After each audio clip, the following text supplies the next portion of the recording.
I'm here with Connie Geppert, who is the co-founder and creative director over at Jo-Mei. And a few months ago, you released some gifs of your game, Sea of Solitude. Yes. It was like 8 gifs, and based on 8 gifs, I think everybody started freaking out about this game. It looks so amazing. Yes, thank you so much. Yeah, it was overwhelming. We were going crazy in the company. It's such a beautiful world already, but you. we kind of, now everybody wants to know what's going on. Like, Yes. what is Sea of Solitude about? Yes, it's about a young woman named Kay, who suffers from such strong loneliness that her inner feeling, the darkness, the loneliness, turns to the outside and turns her into the monster. The story is about finding out what happened to her and how to turn her back into a human being. It's like an almost completely empty world except for some few other monsters living in this almost flooded city. Are we avoiding these monsters? Are we seeking these monsters out? What is our relationship with them? They are helping Kay in the end to find out what happened to her, to first finding out what happened to them. Okay. Because they are also in the core humans that suffers from different kind of loneliness. Every monster had a certain weather type around them, which you can see already from far away. Like when you're on the ocean driving with your boat, you see far in the distance, for example, a wall of fog or a wall of rain. So you know where to go, yes. And when you get close to them, you can actually go inside this weather type and the whole scenery is changing.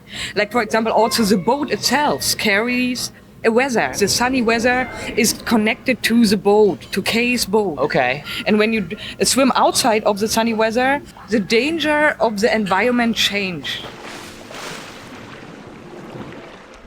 You can affect the whole water level and you can rise it and lower it, and it's connected to the feelings of Kay and or the monsters. The happier they are, the lower the water level gets. So we're not destroying these monsters. We're not monster hunters. We're living with these monsters and trying to kind of coexist happily with them in order to make things Exactly. work. Okay. They can unintentionally be dangerous for you. So they're more but- like wild animals. Exactly. Okay. Exactly.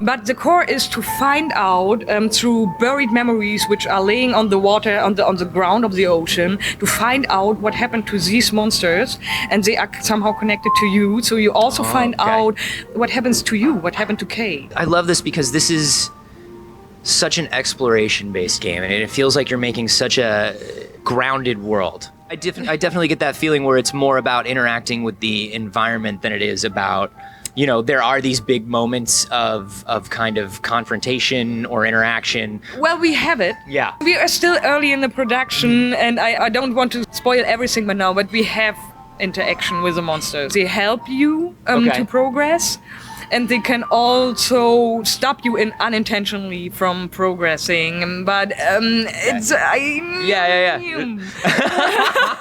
Give me some more months. Yeah, sure. I want to talk a little bit about the art style and what your influences were there, because it has this beautiful, it's sort of watercolory, but not overly so. You have Yes. you have a very specific like color palette that you're using and a type of style that you're using, Yeah. and kind of tell me where the idea for this world came from for you.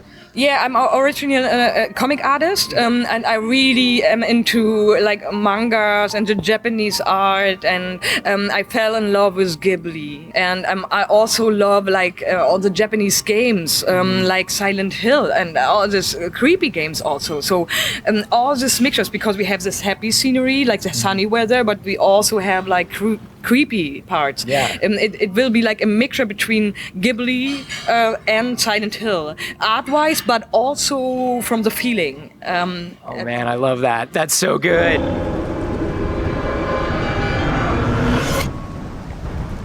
How complete are these assets and are these visuals so far?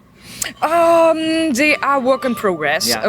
There will be much more to see, and it will be improved a lot. if people want to keep up with it and sort of get news about it, where do they go? My Twitter web page, like Cornelia Geppert, but we're starting like the Sea of Solitude Twitter soon. There's seaofsolitude.com as well, right? Is that Oh, correct? I'm sorry. No, yes. No, that's totally, I just want to make sure we hit everything. Yes. If you have an internet connection, what you do, you can go to the library. They have it there.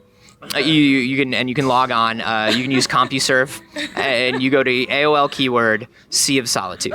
Yes. If you like this video, there are two ways you could really help me out. The first is to share it with friends that you think will enjoy it as well, and the second is to directly support me making more and better videos via Patreon. Head to patreon.com/acarboni to find out how.